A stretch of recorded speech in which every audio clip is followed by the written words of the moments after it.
हाय student, GIT online class में आप सबका स्वागत है। और आज की क्लास में हम जानेंगे टैली में अकाउंटिंग के बैलेंस शीट के बारे में। किसके बारे में? बैलेंस। तो याद रखिए, जैसे हम लोग अकाउंटिंग में आते हैं तो अकाउंटिंग में हम लोग पढ़ रहे थे फाइनल अकाउंट। कौन कौन सा पढ़ रहे थे? फाइनल। जिसमें हम लोग पढ़े थे कौन सा? ट्रेडिंग अकाउंट और प्रॉफिट एंड लॉस।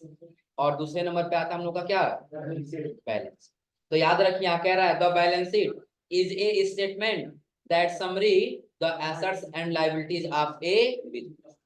कि जो हमारा बैलेंस शीट होता है ना, यह एक स्टेटमेंट होता है, एक रिपोर्ट होता है, एक समरी होता है। किसका किसका? एसेट्स और लायबिलिटीज का ऑफ ए बिजनेस, एक बिजनेस का। कोई भी अगर एक बिजनेस है ना, और उस बिजनेस का अगर जो आपको रिपोर्ट चेक करनी है तो उसके लिए आप चेक करेंगे उसका एसेट्स और लायबिलिटी। कहीं ऐसा हो कि आपके बिजनेस के ऊपर कर्ज ज्यादा और एसेट्स क्या हो, कम हो, तो भी वहां पे आपके बिजनेस का कहीं ना कहीं क्या है, लॉस है। और अगर जो आपके बिजनेस में कहीं ना कहीं अगर जो एसेट ज्यादा है, लायबिलिटीज कम है, तो भी कहीं ना कहीं क्या है, लॉस। क्यों? क्योंकि आपने तो ये तो बता दिया कि आपके बिजनेस के ऊपर 100 रुपया कर्ज है और 120 रुपए का आपके पास एसेट्स है, तो आपके 120 रुपए आया कहाँ से? 100 रुपये तो पता चल गया, लाइबिलिटी है तो 100 रुपया वही होगा, लेकिन 20 रुपये एक्स्ट्रा हो रहा है ना। तो ये भी कहीं ना कहीं क्या बताता है, बिजनेस में लॉस की तरफ ही लेके जा रहा है। जो नीचे दे रहा है, the excess of assets over liabilities is the net worth of a business. यह एक्सेस करता है कि कहीं हमारे बिजनेस में जो एसेट्स है, एसेट्स कहीं ओवर तो नहीं हो गया लाइबिलिटीज से ना। क्या बताता है कि याद रखिएगा, अगर जो हमारा एसेट्स है, क्या है? एसेट्स। तो एसेट्स भी नहीं होना चाहिए लाइबिलिटीज के, लाइबिलिटीज से अधिक क्या नहीं होना चाहिए, एसेट्स भी नहीं होना चाहिए, और एसेट से अधिक लाइबिलिटीज भी नहीं होना चाहिए। वही कह रहा है कि क्या करता है आपके बिजनेस में नेट, बिल्कुल कितना प्रॉफिट, कितना आपका एसेट्स है और कितना आपका लाइबिलिटी, टोटल नेट निकालने का काम कौन करता है? बैलेंस। और क्या कह रहा था, balance sheet provides information that help in excess. यानी कि यह क्या करता है कि हेल्प करता है कि हम अपने बिजनेस में कोई भी रिपोर्ट तैयार करना चाहते हैं तो आसानी से तैयार कर सकते हैं। यानी कि हम ये कह सकते हैं कि बिजनेस में रिपोर्ट तैयार करने में क्या करता है, सहायता करता है। इतना क्लियर है ना? जो क्या होगा, कह रहा है एक companies long term financial strength and performance, जिससे कंपनी का जो परफॉर्मेंस है वो लंबे समय तक क्या रहेगा, बना रहेगा। अगर जो ऐसा हुआ कि हमारे बिजनेस में एसेट्स कम होता जा रहा है, लाइबिलिटीज बढ़ता जा रहा है, आ रहा समझे ना, तो क्या एक समय ऐसा आएगा कि भविष्य में हमारा बिजनेस क्या हो जाएगा, बंद हो जाएगा, लंबे समय तक चल पाएगा? नहीं चल पाएगा। आ रहा समझे ना? तो वही कह रहे, यदि आप अपना बैलेंस शीट मेंटेन करके रखते हैं तो जो आपका फाइनेंशियल स्ट्रेंथ है, यानी कि जो आपके बिजनेस का जो परफॉर्मेंस है, वो हमेशा लंबे समय तक चलता रहेगा, कभी बंद होने वाला नहीं। इतना क्लियर है ना? उसके नीचे दिया है कि जो आपका कंपनी है, कंपनी में जो भी day to day working capital management, आप पर डे जितना ट्रांजेक्शन कर रहे हैं, या कैपिटल को एक दे सकते हैं। और कैपिटल क्या पता है ना, क्या है कैपिटल? जो बिजनेस का मालिक बिजनेस पैसा लगाता है, वही पैसा क्या कहलाता है? आप उसको मेंटेन करके रख सकते हैं, मैनेजमेंट करके, कि बिजनेस के मालिक ने अगर जो 1 लाख रुपए लगाया है, तो वो 1 लाख रुपए का टोटल एसेट्स हमारे बिजनेस में दिख रहा है कि नहीं दिख। ये सारा कुछ एक्सेस करना तो किसके माध्यम से पॉसिबल है? बैलेंस। इतना क्लियर है ना? हाँ, एक चीज और ध्यान रखिएगा, नीचे दिया हुआ है सबसे इंपॉर्टेंट टॉप नोट है यहाँ पे। कह रहा है all revenue and expense account are close once that profit and loss account is prepaid. याद रखिए, जितना रिवेन्यू और एक्सपेंस होगा, revenue and expense account are close, वो सारा क्लोज कर दिया जाएगा वंस, एक ही बार में, the profit and loss account is prepare. किसके रूप में? या तो प्रॉफिट के रूप में या तो लॉस के रूप में। इतना क्लियर है ना?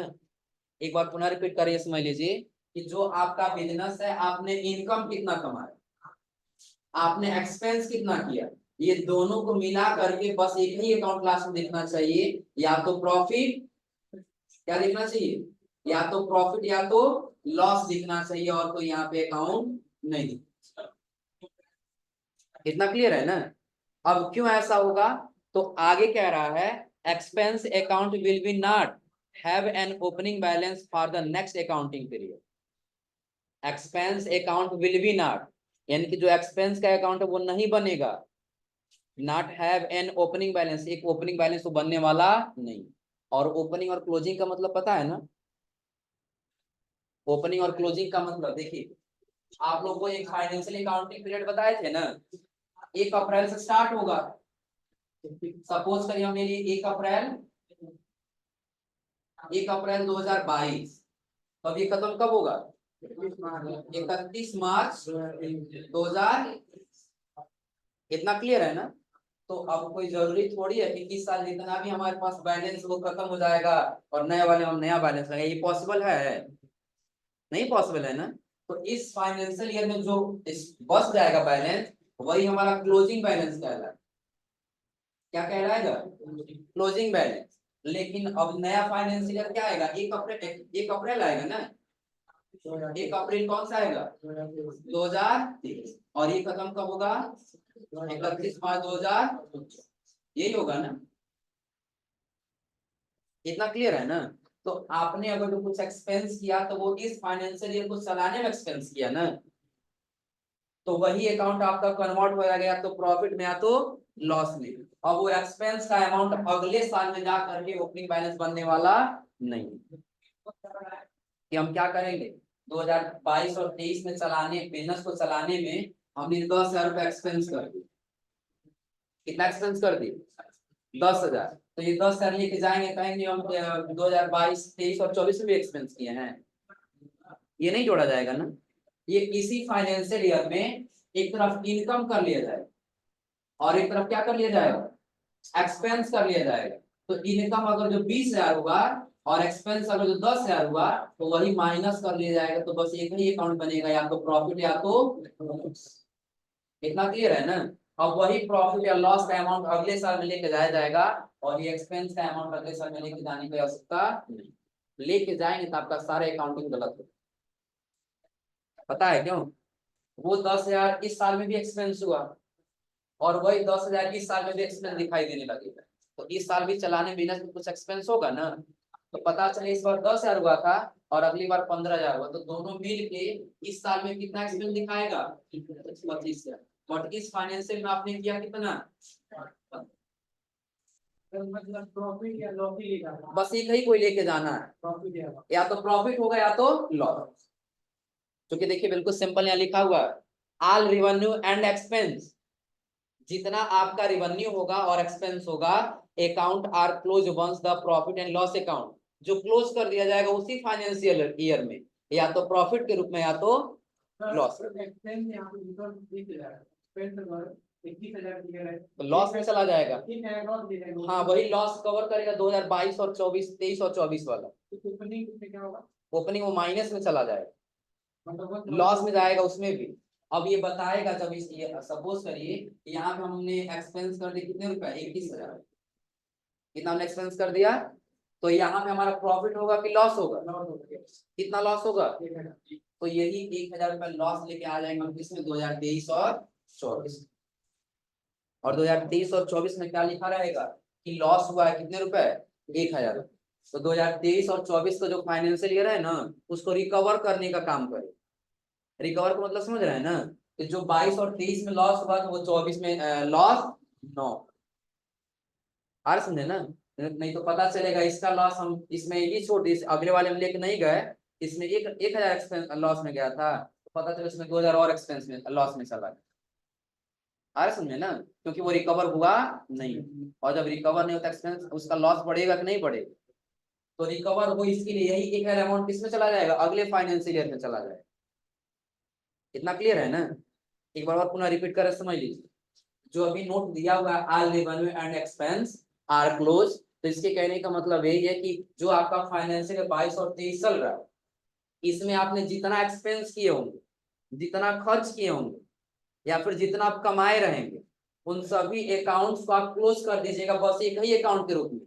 अब चाहे वो प्रॉफिट में हो या फिर वो लॉस। ऐसा क्यों करेंगे? ताकि इस साल का एक्सपेंस अगले साल वाले में जाकर के न जोड़े। क्या हुआ?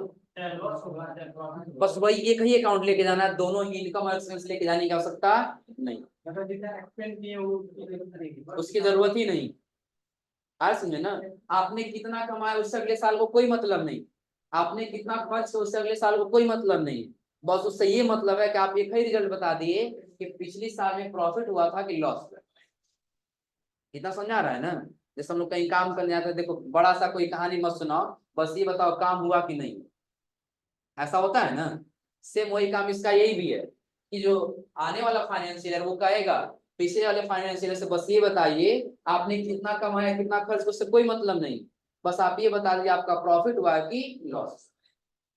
इतना क्लियर है ना। वही कह रहा है कि all revenue and expense are close once the profit and loss, ये सब क्लोज कर दिया जाएगा बस एक ही अकाउंट ग्रुप में, या तो प्रॉफिट या तो लॉस। आगे कह रहा है एक्सपेंस, हाँ कह रहे हैं 21,000 एक्सपेंस किए हैं, 1,000 लॉस में है, उसमें कितना उसमें लॉस कैसे निकालेंगे? उसमें बस हम दिखा देंगे कि एक लॉस अकाउंट के नाम, एक लॉस के नाम से लेजर बन जाएगा और उस लॉस में 1,000 रुपए दिखाई देगा, बस शो कराएंगे, हमको शो कराना और उससे कोई मतलब ही नहीं। आ रहा समझे ना। और जैसे जैसे हम अपना सेल बढ़ाते जाएंगे वैसे वैसे वो क्या होता जाएगा, रिकवर होता जाएगा। नहीं कुछ नहीं करना। अब देखो इसमें होगा क्या, तो यहाँ पे 1,000 हमारा क्या दिखा रहा है, लॉस, क्या है। अब जब इसका फाइनेंशियल के लास्ट में जब रिपोर्ट बनाएंगे तो वहां पे वो अमाउंट जाकर के जुड़ेगा। पता है किसमें जाके जुड़ेगा, इस बार इस फाइनेंशियल ईयर में हमने कमाया 15,000, कितना कमाया, प्लस इस 15,000 को कमाने हमने 10,000 रुपये क्या कर दिया, खर्च कर दिया, प्लस 1,000 वो हमारा लॉस वाला अमाउंट है, तभी तो रिकवर होगा ना। अब आ रहा समझे ना। अब ये दोनों जोड़ लिया जाएगा उस फाइनेंशियल में, कितना हो जाएगा 11,000, तो 15,000 में से माइनस कर दिया जाएगा कितना, 11,000 बराबर कितना बचेगा 4,000। अब इस फाइनेंशियल में क्या बन जाएगा, प्रॉफिट बन जाएगा, लॉस रिकवर हुआ। इसीलिए कहता है हमारे अकाउंटिंग कि बस आप एक ही लेके जाइए, या तो प्रॉफिट या तो, और जब प्रॉफिट लेके आएंगे हो सकता है आपका 1,00,000 प्रॉफिट हुआ है तो वो प्रॉफिट किसमें जुड़ जाएगा, इनकम वाले, ऊपर कितना हो जाएगा 1,000 और नीचे कितना है, तो यहाँ पे अभी कितना बन जाएगा 6,000। अब क्लियर हो रहा है ना, कोई दिक्कत इसमें। अब वही यहाँ नीचे भी कह रहा है account will be not, account नहीं बनेगा क्या, एक opening balance for the next accounting period, कि जो आप एक्सपेंस कर दिए हैं वो अगले फाइनेंशियल ईयर की ओपनिंग बैलेंस नहीं बने। और ओपनिंग का मतलब क्या है, जो पैसा लेकर हमें बिजनेस स्टार्ट करें इस फाइनेंशियल में वही पैसा हमारे क्या कहलाएगा, ओपनिंग, और जो पैसा लेके क्लोज करेंगे फाइनेंशियल ईयर वो हमारा क्या कहलाएगा, क्लोजिंग बैलेंस। इसके लिए 10,000 है ना, किसके लिए, जो बनाया है ओपनिंग, हाँ नहीं ये 15 लिया, वो तो 15 हमारा क्या इनकम है और इधर से हमारा क्या एक्सपेंस है। हाँ ये ओपनिंग यही बनी, इतना क्लियर है ना। अब अगर जो बैलेंस शीट समझने में कोई दिक्कत हो रहा है फिर बताइए लोग, हो जाएगा जी। नीचे वाले लाइन में देखिए दिया हुआ है, अच्छा क्लोजिंग क्या हुआ, 6,000 रुपए 6,000 बनेगी इस फाइनेंशियल ईयर क्लोजिंग। क्लोजिंग, क्योंकि वही प्रॉफिट में जा रहा है ना, बस एक ही अकाउंट अगले साल के लिए लेके जाना है। अब अगला साल कौन सा आएगा 24 और 25, अब उस साल के लिए कौन सा जाएगा 6,000 प्रॉफिट में जाएगा, फिर वहां पे इनकम और इस प्रॉफिट को जोड़ा जाएगा, माइनस कर देंगे तो निकल जाएगा, बस वही निकल जाएगा। अब वहां समझ लीजिए जब 24 और 25 और 24 और 25 आएगा तो वहां पे इस इनकम प्रॉफिट को और उस साल के प्रॉफिट को जोड़ा जाएगा और फिर उसको एक्सपेंस को माइनस किया, जो बचेगा वही उस साल के लिए क्या कहलाएगा, प्रॉफिट क्या। तो वही आप लोग पढ़े हैं, जब बिजनेस में इनकम होता है तो कैपिटल अकाउंट इंक्रीज होता है, और जब बिजनेस में लॉस होता है तो कैपिटल क्या होता है, डिक्रीज होता है। तो वो हर साल 6,000 बढ़ता जाएगा ना, प्रॉफिट होता है तो कैपिटल हमारा इंक्रीज होता जाएगा, और वही लॉस हो तो कैपिटल क्या होता जाएगा, घटता जाएगा। ना क्लियर है ना। हाँ उसके नीचे एक और देख लीजिए क्या दे रहा है, कह रहा है types of assets and liabilities included in a balance. अब कितने प्रकार के लायबिलिटीज और एसेट्स को बैलेंस शीट में इंक्लूड किया गया, उन्हीं सबका नाम दे रहा है। नीचे देखिए एग्जाम्पल के तौर पे आप लोग को सभी एसेट्स का नाम नीचे दिखाई दे रहा हो, liquid assets, investment, fix assets, wasting assets दिख रहा है ना। तो एक बार ये सारा एसेट्स आप लोग घर से पढ़ करके आइएगा एसेट्स के बारे में, ताकि हमको सिर्फ समझाना रहे। इतना क्लियर है ना। और अगली क्लास में आपको क्या करेंगे, जो बैलेंस शीट का फॉर्मेट दिया हुआ है ना ये फॉर्मेट्स नहीं तो आप लोग को एग्जाम्पल बताएं। क्लियर है ना? अब जैसे ही बैलेंस शीट खत्म होगा तो अगला चैप्टर कौन सा है?